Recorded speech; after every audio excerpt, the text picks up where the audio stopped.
Keributan antara pengunjung kafe terjadi di kawasan Cengkareng, Jakarta Barat.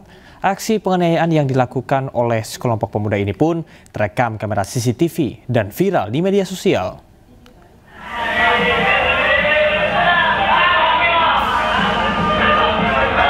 Inilah rekaman CCTV keributan sekelompok pemuda melakukan penganiayaan terhadap pengunjung lain di salah satu kafe di kawasan Cengkareng, Jakarta Barat.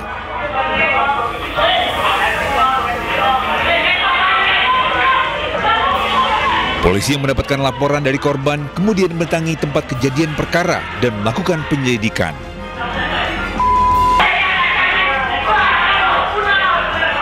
Sejumlah saksi dilakukan interogasi terkait kasus penganiayaan pengunjung kafe ini.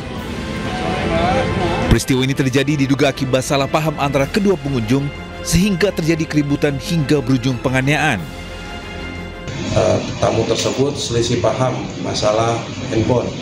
Jadi awalnya dikira handphone itu nyala flashnya, dikira memvideokan, ditegur, saling tegur, akhirnya cekcok dan terjadi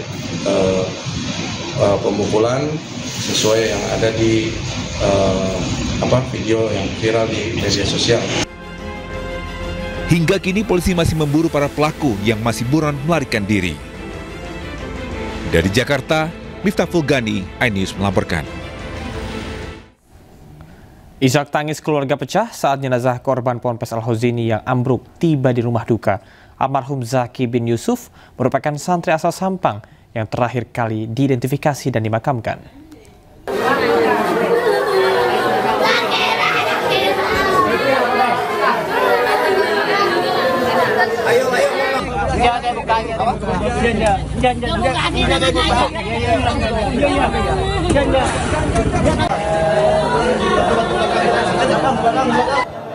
Keluarga histeris saat jenazah Zaki bin Yusuf tiba di rumah duka di Sampang, Jawa Timur.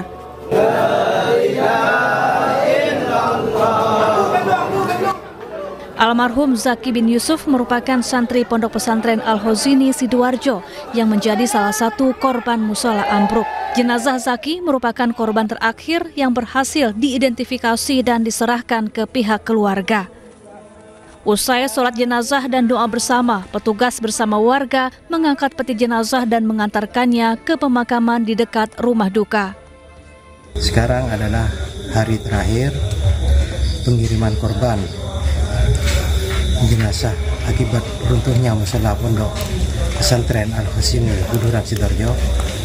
Sekarang pengiriman terakhir untuk Kabupaten Sampang, yaitu jenazah yang ke-10 untuk Kabupaten Sampang, dan juga merupakan pengiriman terakhir. Jadi tidak ada sisa jenazah di Rumah Sakit Bayangkara Surabaya. Total ada 10 santri asal Sampang yang menjadi korban mushola ambruk Ponpes Al-Hozini Sidoarjo. Sementara itu, total ada 67 kantong jenazah yang diserahkan ke tim forensik dari reruntuhan bangunan. Dari Sampang, Jawa Timur, Fatur Rahman, iNews melaporkan. Setelah hampir 3 pekan ditutup akibat tragedi robohnya gedung, Ponpes Al-Hozini di Buduran Sidoarjo, Jawa Timur, kini kembali buka untuk proses belajar mengajar santri. Sejumlah santri dari sejumlah daerah mulai berdatangan.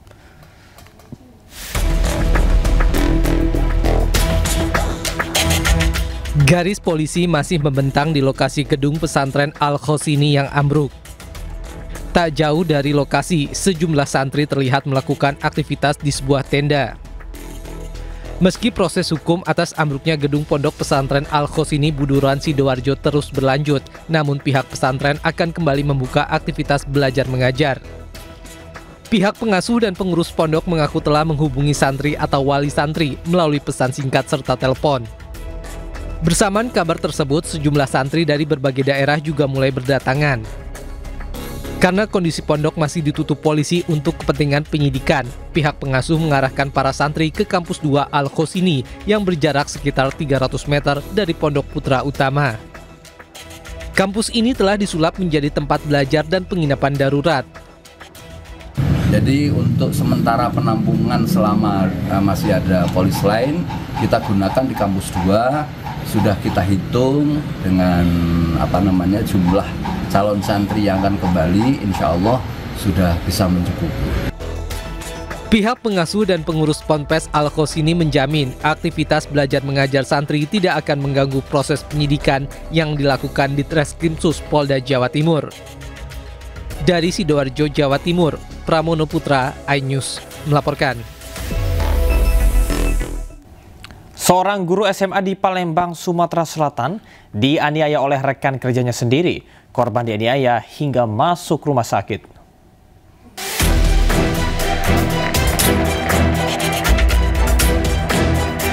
Penganiayaan seorang guru SMA negeri di Palembang, Yuli Mirza, terekam kamera pengawas.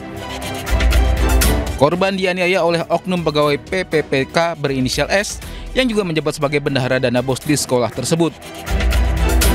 Penganiayaan berawal ketika korban ingin mengurus berkas sertifikasi guru melalui operator sekolah. Namun ia diarahkan menghadap kepala sekolah meskipun menurutnya hal itu tidak diperlukan. Korban yang menolak arahan tersebut kemudian terlibat cekcok mulut dengan operator sekolah, hingga pelaku yang terpancing emosi datang kemudian menganiaya korban. Korban kini dirawat di Rumah Sakit Karistas Kenten, Palembang dengan luka di kepala hingga tangan. Si Retno langsung, kau nih memang nih aneh lalamu nih yang deket, aku langsung pang itu. Langsung geret, aku dicekek sendernya ke dinding, duk. Kalau si Yuda? Si Yuda diam tegak situ, waktu penyender baru Yuda tuh neket dengan itu tuh. Jadi yang laku ke si Retno? Si Suretno, itu bendahara bos. Atas penganiayaan yang dialaminya, korban melaporkan pelaku ke Polsek Sako, Palembang. Dari Palembang, Sumatera Selatan, Firdaus, iNews melaporkan. Badan Narkotika Nasional menggerebek laboratorium sabu di sebuah kamar apartemen di Cisauk, Tangerang, Banten. Para pelaku yang telah beraksi 6 bulan ini sudah meraup keuntungan 1 miliar lebih.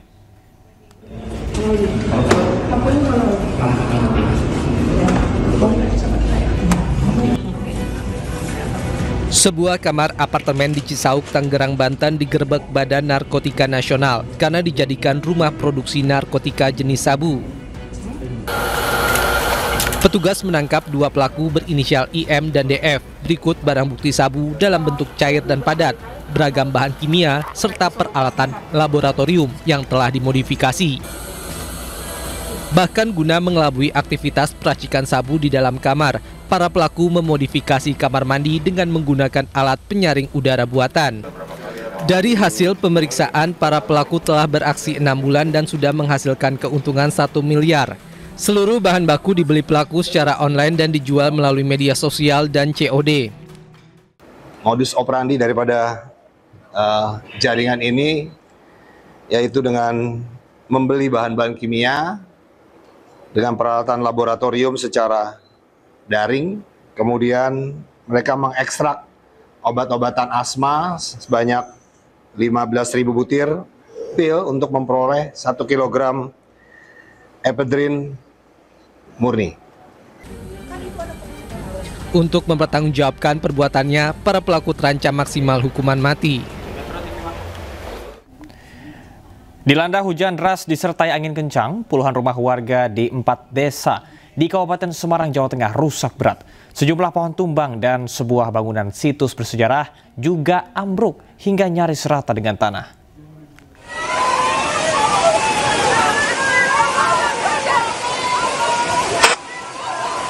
Puluhan rumah di 4 desa Kecamatan Suru, Kabupaten Semarang, Jawa Tengah rusak berat dilanda hujan deras disertai angin kencang. Bangunan rumah warga mengalami kerusakan parah pada bagian atap karena berterbangan saat tertiup angin kencang. Cuaca ekstrim juga merobohkan tenda hajatan serta memporak-porandakan sebuah bangunan situs bersejarah di Desa Jatirejo. Selain itu, angin kencang juga menumbangkan sejumlah pohon hingga memutus jaringan listrik PLN. Tidak ada korban jiwa maupun luka dalam peristiwa tersebut. Hujan deras kemudian disertai dengan angin besar menimpa di beberapa wilayah di Kecamatan Suru. Kami mendapat laporan dari Bapak Ibu Kepala Desa, setidaknya ada 3 wilayah yang terdampak langsung. Hingga kini pihak Kecamatan Suru masih melakukan pendataan terkait jumlah kerusakan yang terjadi akibat cuaca ekstrim tersebut. Dari Kabupaten Semarang, Jawa Tengah, Lurisa Lulu, iNews melaporkan. Kita beralih ke informasi lain, pemirsa. Wisata malam di Taman Marga Satwa Ragunan diminati oleh warga.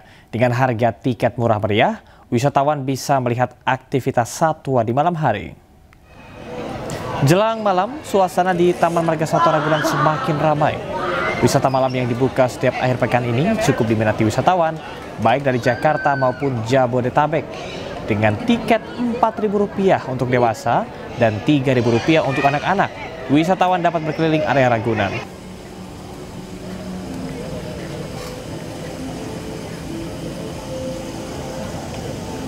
Saya pikir bisa. Dan pemirsa, untuk mengetahui seperti apa suasana wisata malam di Taman Marga Satwa Ragunan, Jakarta, kami sudah terhubung dengan jurnalis iNews Anissa Rizkia. Halo Anissa, selamat malam. Seperti apa suasana malam minggu di Kebun Binatang Ragunan? Malam minggu kali ini saya akan ajak Camar dan juga pemirsa untuk berwisata ke Taman Marga Satwa di Ragunan, Jakarta Selatan. Situasinya kali ini meski sudah mau tutup ya di jam 10 malam nanti, ini warga terus berdatangan karena di hari kedua uji coba kali ini sudah mencapai 4.300 kunjungan. Itu artinya sudah melebihi dari hari pertama uji coba minggu lalu, Camar dan juga pemirsa. Nah, menariknya memang selain kita bisa wisata, jalan-jalan, berkeliling begitu ya sebagai sarana edukasi satwa bagi buah hati, bagi keluarga untuk diajak berjalan-jalan malam kali ini. Yang menariknya ini kita juga bisa naik buggy car, ini berkeliling di kawasan yang kurang lebih luasnya 127 hektar. Di Ragunan ini memang baru diuji cobakan di hari Sabtu saja, Camar dan juga pemirsa, buka dari jam 6 sore hingga pukul 10 malam. Kalau dilihat ini di layar kaca banyak sekali ya keluarga yang datang ke sini. Ibu, permisi Ibu. Waduh, kayaknya langsung ini ya keburu-buru karena sudah malam. Saya mau ngobrol sama Bapak aja di sini. Boleh kenalan, namanya siapa? Namanya Rahmat. Pak Rahmat, ini dari mana dan kesini datang bersama siapa saja? Dari Senen ya. Datang sama keluarga, istri sama anak. Ini tadi bagaimana tanggapannya wisata malam kali ini di Ragunan? Kali pertama atau sudah 2 kali nih? Kan ini hari kedua. Kita mencoba untuk pertama kali ini. Kita pengen tahu. Kalau tanggapan sih gimana ya? Kayaknya konsepnya kurang gimana ya? Oke. Jadi kayak kita ekspektasi kita mau ke Ragunan lihat binatang ya. Ngajak anak-anak, tapi di sini kok cuma kita ada taman sama orang nongkrong aja sih. Oke. Untuk selanjutnya mungkin konsepnya bisa lebih ke konsep mini zoo lah, zoo Ragunan kebun binatang gitu aja. Tapi tadi sempat mengunjungi hewan-hewan nokturnalnya atau enggak, sama sekali enggak ada? Sama sekali enggak ada. Paling kita hanya bisa Natrusa itu juga lihat pakai center. Gitu ya. Kalau untuk penerangan dan juga akses jalannya seperti apa menurut? Akses jalan sih ya namanya kita udah bagus ya. Cuman untuk penerangan kurang sih. Antara kalau emang dia mau buka malam, penerangan lebih diterangin lagi untuk lampunya semua penerangan. Jadi kita juga buat anak kecil nggak was-was, lebih nyaman pastinya. Nah, untuk harga sendiri tiket untuk anak-anak 3.000, terus orang dewasa 4.000. Menurut Bapak worth it nggak sih? Masih worth sih, masih masuk untuk ya kalangan kita lebih apa masih masuk. Masih diterima lah. Mungkin ada masukan untuk kedepannya untuk pengelola dan juga Pemprov DKI Jakarta. Untuk kedepannya sih masukan saya sih lebih konsep kita kan ke kebun binatang, pengen binatang ya. Mungkin di satu sisi ada beberapa binatang yang penerangannya lebih diterangin lagi ya. Jadi kita bisa ngajak anak deh. Ini binatang ini yang malam ada, ini gini-gini gitu. Terima kasih Pak Rahmat. Silahkan untuk bisa berjalan-jalan kembali bersama buah hati. Dan tentunya ini menjadi sarana edukasi untuk buah hati ketika mengajak wisata malam ke Ragunan, Jakarta. Tadi juga memberikan saran kepada pemerintah dan juga pengelola untuk lebih mengemas begitu ya untuk perjalanan ini. Di sini sudah cukup baik begitu ya untuk jalan masuk aksesnya, namun penerangan masih minim pemirsa. Dan sekarang saya coba akan ajak Anda ini menjadi ikonnya. Ini merupakan burung hantu ya yang menjadi ikon saat ini. Sedang banyak sekali warga yang mengantri di kawasan Ragunan, Jakarta. Memang selain kita bisa berekreasi dan juga sebagai sarana edukasi, tentunya bagi Camar dan juga pemirsa silahkan datang ke wilayah Jakarta Selatan. Jangan lupa hanya di hari Sabtu uji coba ini dibuka. Demikian, saya kembalikan kepada Anda di studio. Baik, terima kasih atas informasinya rekan Anessa Rizky langsung dari Taman Marga Satwa Ragunan, Jakarta. Selamat bertugas kembali. Pemirsa, menghabiskan liburan dengan melihat penguin berenang pastinya akan sangat seru. Di salah satu wisata akuarium raksasa, para pengunjung bisa menikmati melihat penguin bersama dengan keluarga. Dan berikut laporan tim liputan iNews Ismalia dengan juru kamera Steven di Tangerang Selatan, Banten. Biasanya kalau weekend liburan kemana? Ke laut atau ke kebun binatang? Sini nih saya coba ajak pemirsa untuk liburan melihat penguin. Saat ini saya berada di BXC. Saya bisa melihat penguin di sini dan di sini adalah penguin jenis Humboldt. Dan di sini ada sekitar 5 penguin yang ada di BXC di Bintaro tepatnya. Kami akan mencoba dan mengajak pemirsa untuk memberi makan penguin. Saya udah pakai sarung tangan nih, udah siap-siap untuk coba kasih makan penguin ya. Halo kakak, ya kita boleh coba kasih makan ya. Oke, ini untuk makan penguin namanya ikan selayar ya? Ikan selar. Oh, ikan selar. Oke, ikan selar. Kita akan coba kasih makan ya pemirsa ya. Sini makan. Sini. Kapten. Kapten. Oh, cocok. Aduh, ternyata nih ikan selar saya belum laku ini pemirsa. Kita coba lagi ya. Sini. Oh, lucu sekali.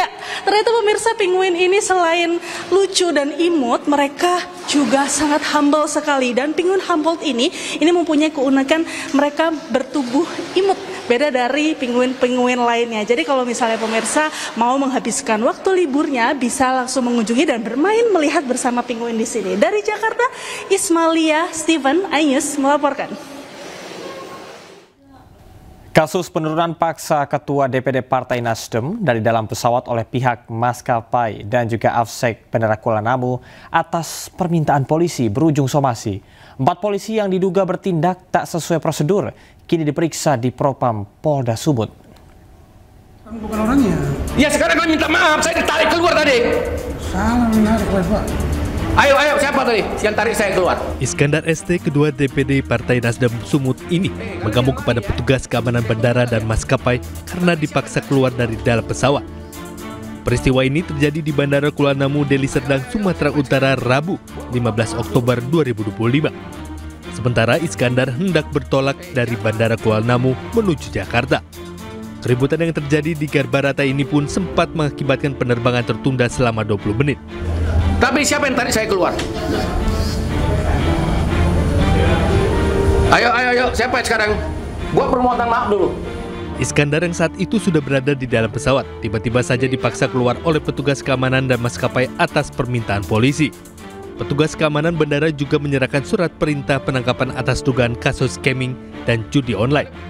Namun ternyata petugas salah orang, terduga pelaku diduga memiliki nama yang sama dengan Iskandar. Saya sudah berada di dalam pesawat dan pesawat pun sudah siap-siap untuk terbang.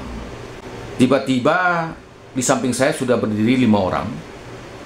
Di depannya itu adalah petugas Afsek, sedangkan ada sekitar 4 orang lagi di belakangnya itu menggunakan seragam dengan rompi dan ada juga yang berpakaian preman. Mereka meminta saya untuk keluar dari pesawat, untuk turun dari pesawat.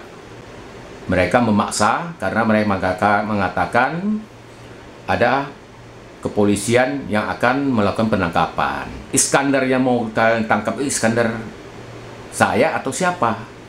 Saya bilang, Iskandar mana yang kalian mau tangkap? Saya bilang. Kemudian terjadi perdebatan. Tiba-tiba dari ujung Galbarata ada yang berteriak, salah katanya. Kabid Humas Polda Sumut membenarkan peristiwa tersebut. Ia menyebut 4 orang anggota Polrestabes Medan yang menangani kasus scamming dan judi online mencurigai terduga pelaku berinisial I yang hendak melarikan diri. Hasil profiling anggota ternyata mereka mendapatkan ada inisial yang sama di manifest untuk pesawat, maka anggota kami melakukan pengejaran informasi ke Bandara Kuala Namu. Kemudian karena kami tidak bisa masuk dalam di ramdornya, kami bekerja sama dengan otoritas bandara, dalam hal ini AFSEC, untuk melakukan verifikasi terhadap inisial dan yang bersangkutan.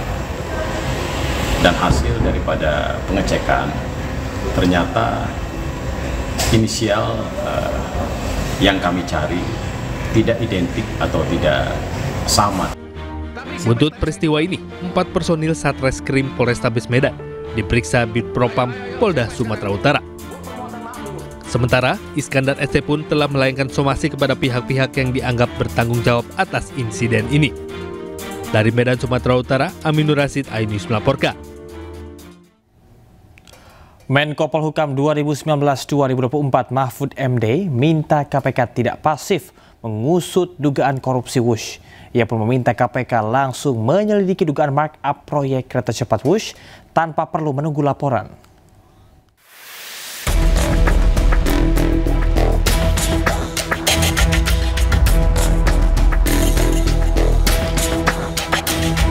Komisi Pemberantasan Korupsi minta Mahfud MD mantan Menko Polhukam membuat laporan terkait dugaan markup proyek kereta cepat Jakarta-Bandung yang disampaikan Mahfud dalam podcast di akun YouTube-nya. Terkait hal itu, Mahfud MD menilai KPK seharusnya bisa langsung memeriksa dugaan kasus tersebut tanpa adanya laporan. Mahfud juga meminta KPK memanggil ekonom senior Antoni Budiawan sebab dialah yang sampaikan dugaan markup dalam proyek bus. Jadi jangan, kalau mau menyelidiki betul KPK, panggil Antoni Budiawan karena dia yang bilang di situ. Sebelum saya kan bilang ini Antoni Budiawan bilang begitu. Kan gampang kalau itu. Dan sekarang ini mestinya kalau ada hal seperti itu tidak perlu laporan, langsung diselidiki. Itu perlu laporan tidak masuk akal. Mahfud meminta KPK tidak bersifat pasif untuk mengusut kasus dugaan korupsi pada pembangunan WUS di masa pemerintahan Presiden ke-7 RI Joko Widodo. Tim Liputan iNews melaporkan. Sebelumnya, Ketua KPK Setio Budianto menanggapi terkait dengan dugaan markup di proyek kereta cepat Wush yang disebutkan mantan Menko Polhukam Mahfud MD. KPK berharap apa yang diinformasikan Mahfud memiliki data pendukung. Sementara menurut pengamat kebijakan publik Agus Pambagio, dugaan tersebut kemungkinan hanya penyesuaian kurs mata uang asing.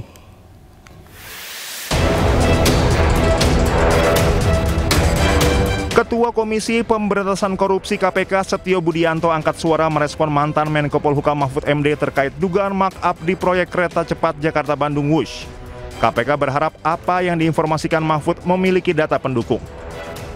Setio menegaskan setiap informasi yang ada akan terlebih dahulu ditelaah oleh kedeputian di KPK. Sekarang sih belum berinformasi ya, intinya dari internal gitu. Tapi kalau Pak Mahfud menyampaikan seperti itu ya, mudah-mudahan ada informasi, ada data, ada dokumen yang bisa mendukung penjelasan dari saya. Tapi saya yakin beliau mungkin punya gitu, tinggal nanti apakah mau serahkan atau apa ya. KPK punya ini nggak Pak untuk jemput bola gitu Pak, karena informasinya kan 3 kali lipat gitu Pak. Apanya itu? Maksudnya mau jemput bola ke ya, untuk minta ditelaah dulu di level kedeputian, apa yang harus dilakukan dengan informasi tersebut ya. Sementara menurut pengamat kebijakan publik Agus Pambagio, dugaan tersebut bisa jadi disebabkan penyesuaian kurs mata uang asing. Meski demikian, Agus menambahkan tidak menutup kemungkinan adanya markup pada aspek lain, khususnya di sektor konstruksi. Di situ markupnya sih tidak, yang mungkin ada markup mungkin ya, itu padu konstruksi. Waktu konstruksi kan sempat ada 3 pilarnya dibongkar ulang, 1 pilar tuh 50 M, ya kan? Nah, mungkin dari situ, mungkin tanah. Nah, tanah ini masih di apa? Itunya KDM banyak tuh yang ngadu ke dia, ya bahwa tanahnya sekian miliar belum dibayar. Nah, situ. Tetapi kalau jumlahnya itu saya yakin dari kurs antara yuan dan juga dolar. Itu berpengaruh juga Pak dengan utang Iyalah, pasti.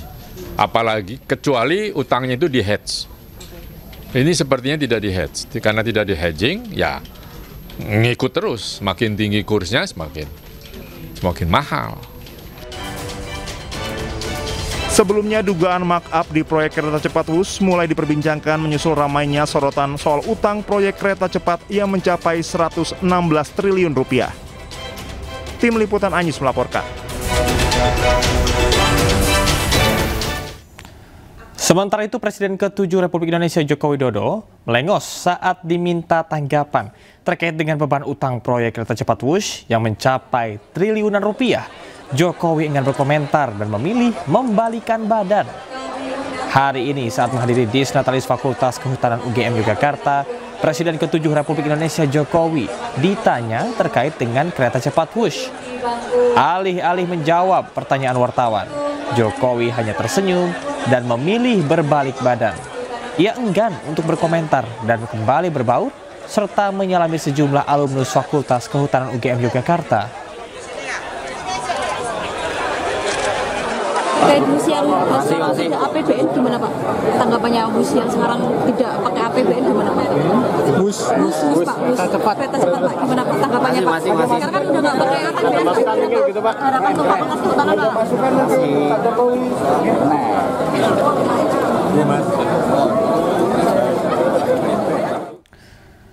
Sementara itu, mantan Sekretaris Kementerian BUMN Said Didu ikut menyoroti kenaikan anggaran proyek kereta cepat Jakarta-Bandung WUS yang mencapai 7 miliar dolar Amerika dari awalnya 5,5 miliar dolar Amerika.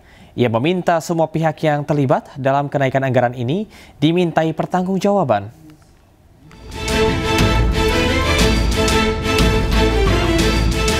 Pihak-pihak yang terlibat dalam proyek WUS telah melaporkan kerugian signifikan akibat proyek ini. Salah satunya PT Wijaya Karya atau Wika yang mencatat kerugian mencapai 607,45 miliar pada kuartal 1 2024 akibat proyek WUS. Mantan Sekretaris Kementerian BUMN Said Didu menyoroti kenaikan anggaran proyek kereta cepat WUS. Said Didu meminta agar semua pihak yang terlibat dalam kenaikan anggaran ini dimintai pertanggungjawaban. Saya pikir bukan hanya WUS, yang lain juga harus dilakukan yang sama. Kalau WUS sangat jelas kan, ini harus dicari siapa pengambil keputusan kenaikan tersebut. Awalnya kan menyatakan 5,5 miliar dolar. Terus ujungnya naik 7,1 miliar dolar. Artinya 30% loh. Nah, semua orang yang terkait pengambilan kebijakan menaikkan itu harus diperiksa. Karena aturan menaikkan anggaran itu berarti kan ada yang mengambil keputusan. Dan kita tahu kan yang pejabat-pejabat yang ditugaskan atau mengambil tugas tentang WUS kan satu, Rini Sumarno, Suwandi suaminya ya. Kemudian yang ditugaskan terus adalah Luhut Binsar Panjaitan. Yang ketiga adalah di direktur nah, itu harus diperiksa semua siapa yang mengambil keputusan sehingga anggaran itu naik, sehingga bunganya harus tinggi. Dan ini pembelajaran bahwa siapapun mengambil keputusan yang merugikan rakyat, membebani rakyat, ini kan membebani rakyat, membebani negara, maka dia harus bertanggungjawabkan kan. Nah, itu. Ketua Dewan Ekonomi Nasional Luhut Binsar Panjaitan dalam sebuah acara mengakui bahwa proyek kereta cepat Jakarta-Bandung bermasalah sejak awal perencanaan.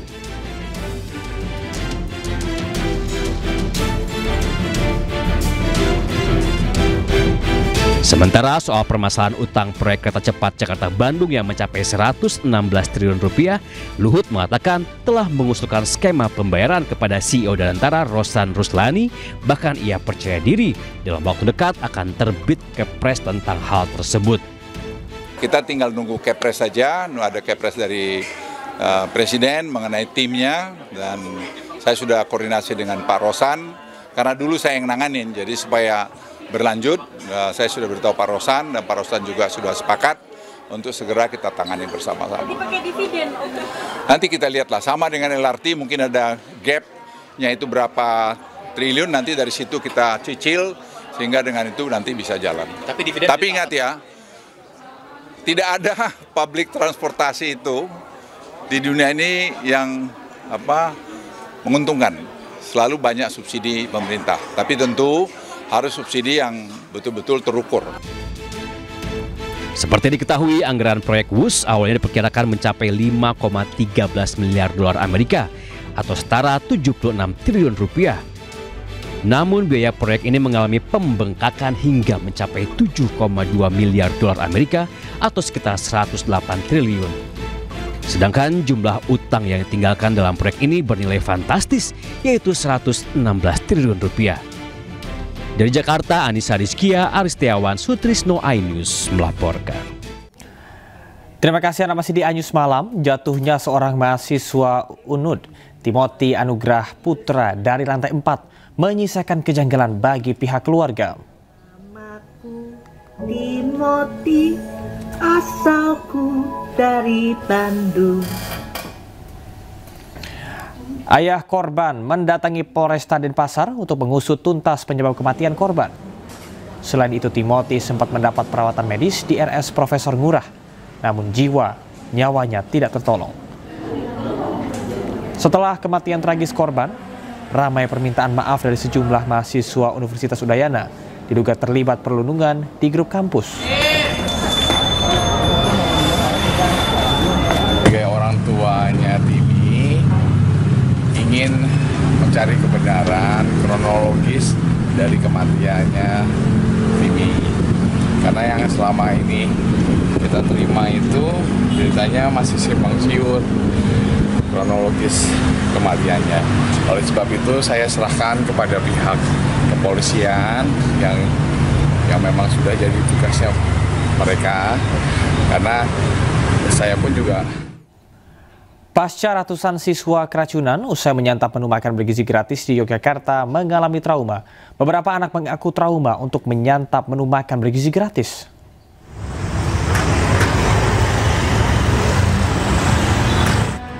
Sejumlah siswa Seman 1 Teladan Yogyakarta pasca keracunan usai menyantap makan bergizi gratis kembali bersekolah. Kegiatan belajar mengajar di sekolah tetap berlangsung normal meski sebanyak 426 siswa dilaporkan mengalami gejala keracunan. Pasca kejadian ini, siswa mengaku trauma untuk kembali menyantap menu MBG. Kemarin mengaku trauma nggak Pak yang mengalami gejala keracunan itu Pak? Oh ya, kemarin makanya pada hari kemarin, hari Kamis itu kan terus sisa 420. Itu karena ada anak-anak yang Pak takut Pak masih trauma. Ya. Sebelumnya sebanyak 426 pelajar SMA Negeri 1 Yogyakarta mengalami sakit perut hingga diare usai menyantap menu makan bergizi gratis. Menyusul kejadian tersebut, program MBG untuk sementara waktu terpaksa dihentikan hingga 2 minggu ke depan untuk dilakukan uji lab makanan yang disantap oleh para siswa.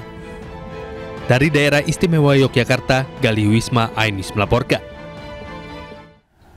SPPG bermasalah dituding sebagai biang kerok keracunan massal akibat konsumsi makan bergizi gratis. Kepala Badan Gizi Nasional menyebut 106 SPPG nakal sudah dihentikan untuk sementara.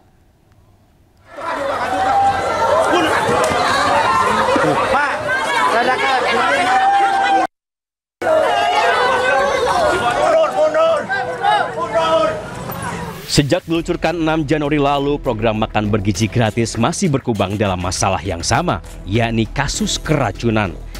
Jaringan Pemantau Pendidikan Indonesia atau JPPI mencatat hingga 12 Oktober 2025, korban akibat MBG mencapai 11.566 orang.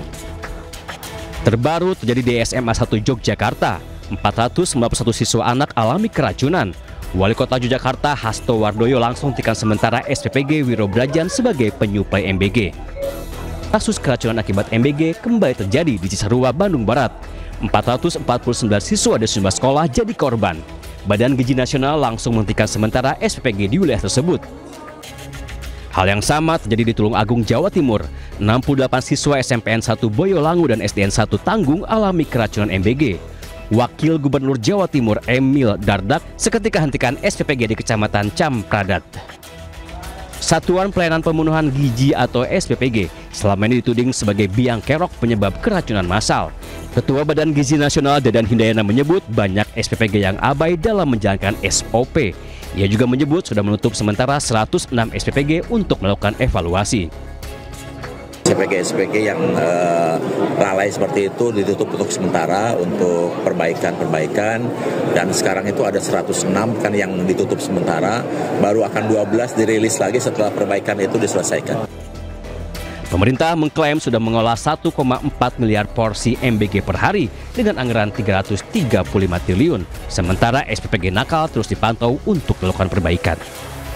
Tim Liputan iNews melaporkan. Sementara itu, Kapolri Jenderal Listio Sigit Prabowo meresmikan 35 SPPG baru di Jawa Tengah. Menurut Listio, SPPG harus dipantau untuk memastikan tidak ada makanan berbahaya. Selain meresmikan 35 SPPG baru di Jawa Tengah, Kapolri juga melakukan groundbreaking 27 SPPG di wilayah Polda Jawa Tengah.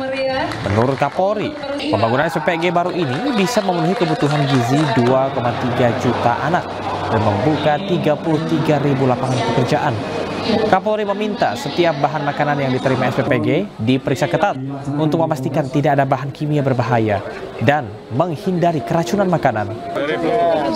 Berarti kalau total beras sama... Secara khusus tadi sesuai dengan arahan Bapak Presiden bahwa untuk mengantisipasi terjadinya kualitas makanan yang kemudian nanti tidak higienis dan berdampak kepada penerima manfaat atau anak-anak kita. Tadi saya mengecek langsung bagaimana proses mulai dari penerimaan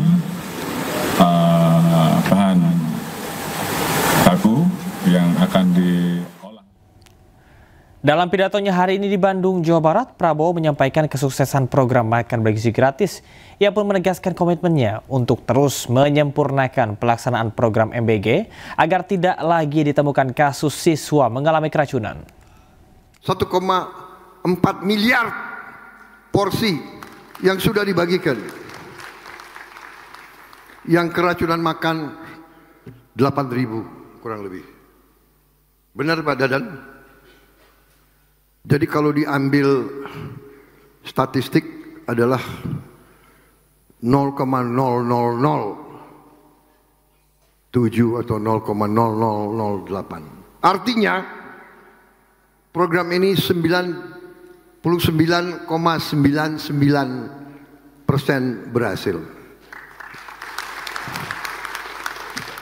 Jadi di mana ada usaha manusia yang 99,99% berhasil dibilang gagal. Tapi kita tidak mau ada satu pun, tidak boleh ada satu pun. Terima kasih Anda masih di iNews Malam. Banjir merendam Jalan Cipagran, Kecamatan Cimahi Utara, Kota Cimahi, Jawa Barat, Sabtu malam.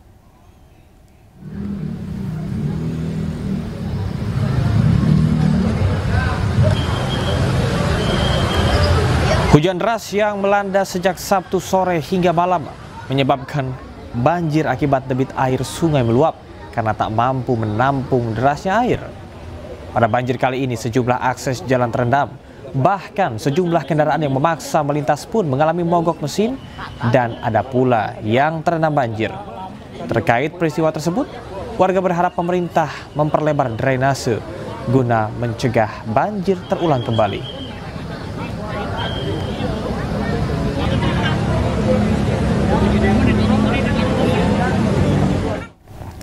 Pemerintah meluncurkan bantuan langsung tunai bagi 35 juta penerima manfaat. BLT senilai 300.000 ini akan diberikan pada bulan Oktober hingga Desember dan mulai dicairkan hari ini.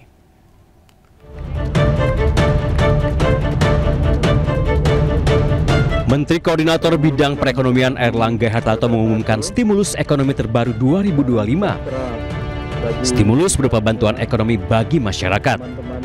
Airlangga menyebut program ini diluncurkan setelah Presiden Prabowo Subianto meminta adanya pemberian tambahan BLT bagi 17,2 juta keluarga dan sebelumnya 18,3 juta penerima. Sehingga total 35.046.783 keluarga akan menerima BLT dengan anggaran sebesar 30 triliun rupiah. BLT ini ditargetkan menjangkau 140 juta orang dengan asumsi satu keluarga penerima manfaat terdiri atas ayah, ibu, dan 2 orang anak. Ini Bapak Presiden minta menambahkan bantuan langsung tunai ini yang akan diberikan pada bulan Oktober, November, dan Desember 2025 dan akan diterima oleh 35.46.783 keluarga penerima manfaat. Terkait bantuan langsung tunai terbaru ini, Menteri Sosial Saifullah Yusuf menyebut penyaluran telah dimulai sejak hari ini hingga 2 pekan ke depan. Selain menambah jumlah penerima BLT, pemerintah juga menambah kuota program magang nasional bagi fresh graduate atau lulusan baru. Dari kuota 20.000 peserta pada tahap 1 yang dimulai pada bulan Oktober ini, maka di bulan November mendatang, pemerintah kembali membuka program magang berbayar dengan perluasan kuota hingga 80.000 peserta. Dari Jakarta, tim liputan iNews melaporkan. 1 tahun menjadi presiden, Presiden Prabowo Subianto mengaku berani berdiri dengan percaya diri berkaca dari 1 tahun masa pemerintahannya bersama dengan Wakil Presiden Gibran Rakabuming Raka. Hal ini dikatakannya dalam prosesi sidang Senat pengukuhan mahasiswa baru sekaligus wisuda sarjana di Universitas Kebangsaan Republik Indonesia. Saya kira saudara-saudara, saya bisa katakan saya berani berdiri di hadapan seluruh rakyat Indonesia dengan percaya diri karena kita telah buktikan kepada seluruh bangsa dan seluruh dunia bahwa kita dapat menghasilkan apa yang kita janjikan kepada rakyat. Indonesia terus tingkatkan pertahanan negara. Menteri Keuangan Purbaya Yudi Sadewa menganggarkan pembelian pesawat tempur buatan Cina.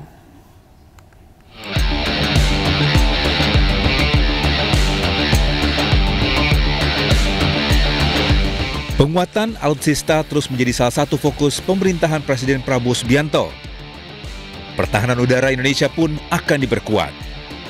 Menteri Pertahanan Syafri Samsudin berencana membeli pesawat tempur J-10 Chengdu buatan China.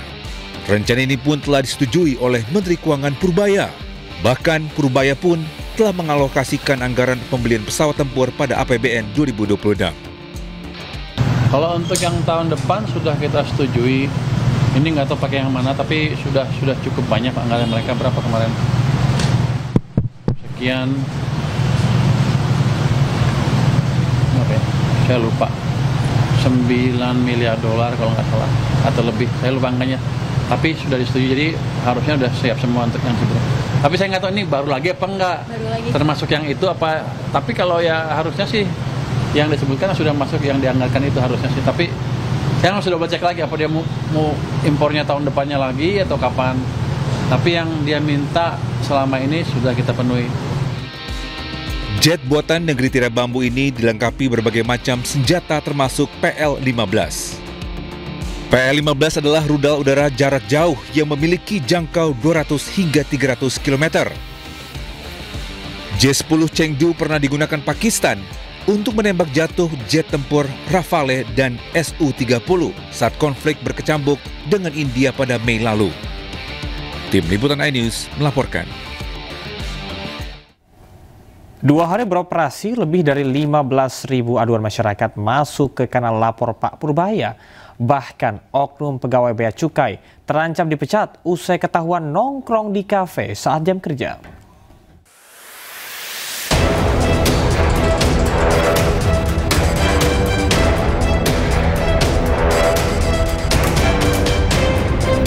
Baru 2 hari beroperasi, kanal lapor Pak Purbaya, layanan sarana masyarakat untuk sampaikan keluhan atau kendala terkait bea cukai dan pajak dibanjiri belasan ribu aduan. Dari 10 laporan yang ingin segera ditindaklanjuti, ada 1 laporan di mana pelapor menyebut melihat petugas bea cukai yang tiap hari nongkrong di Starbucks lengkap dengan laptop dan membicarakan bisnis aset.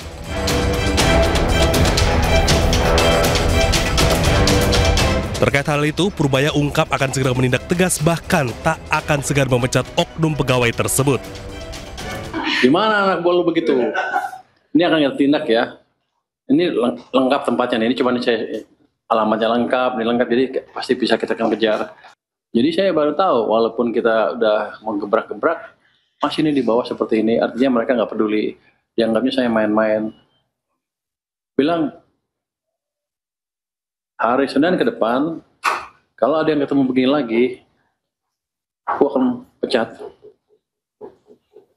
Walaupun katanya mencat pegawai negeri susah, saya akan pecat. Saya persulit hidupnya. Masa nongkrong di Starbucks berpakai seragam, gak kira-kira loh. Sebelumnya, Menteri Keuangan RI Purbaya Yudi Sadewa meluncurkan layanan pengaduan bernama Lapor Pak Purbaya. Masyarakat dapat langsung mengirim laporan melalui WhatsApp di nomor 0822 4040 6600. Setiap laporan harus mencantumkan nama lengkap dan email supaya dapat ditindaklanjuti oleh tim Kementerian Keuangan. Tim Liputan iNews melaporkan. Terima kasih Anda masih di iNews Malam. Kita ke informasi olahraga. Nama Louis van Gaal mencuat. Kian Santer disebut-sebut bakal menjadi pelatih Timnas Indonesia menggantikan Patrick Kluivert. Melalui akun pribadinya, Van Gaal menyebut akan mengumumkan informasi besar pada hari Senin mendatang.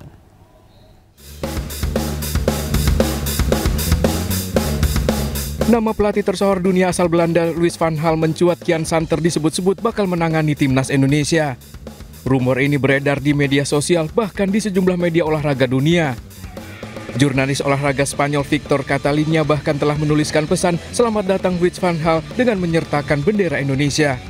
Sementara itu, melalui akun pribadinya, Van Gaal memastikan akan mengumumkan informasi penting mengenai hal ini pada hari Senin mendatang. Dari catatan kepelatihannya selama 34 tahun sejak 1991, Van Gaal telah menukangi sejumlah tim besar mulai dari Ajax Amsterdam, Barcelona, Bayern Munchen, Manchester United, hingga Timnas Belanda. Dalam karir kepelatihannya, Van Gaal tampil mentereng dengan mempersembahkan 18 trofi bergengsi di Eropa, terbanyak dilakukan saat menangani Ajax Amsterdam. Menariknya, muncul spekulasi kans Menir menjadi pelatih skuad Garuda ini terjadi beberapa saat setelah anak asuhnya Patrick Kluivert dipecat dari jabatannya sebagai pelatih Timnas Indonesia. Rencananya kelanjutan dari kosongnya posisi kepelatihan Timnas Indonesia akan disampaikan PSSI dalam beberapa hari ini. Mantan pelatih Timnas Indonesia Sinteyong dikaitkan sebagai calon kuat pengganti Kluivert yang resmi mengakhiri kebersamaan dengan Timnas Indonesia. Sinteyong sempat menakodai Timnas Indonesia selama memperjuangkan tiket lolos ke putaran Piala Dunia 2026. Nah, pemirsa, informasi olahraga tadi sekaligus menutup jumpa kita di iNews Malam hari ini. Temukan informasi terbaru lainnya di www.inews.id. Cuplikan tayangan berita iNews dapat Anda saksikan di kanal YouTube @official iNews. Mewakili kerabat kerja yang bertugas, saya Camar Haenda pamit undur diri. Terima kasih, selamat malam. Sampai jumpa.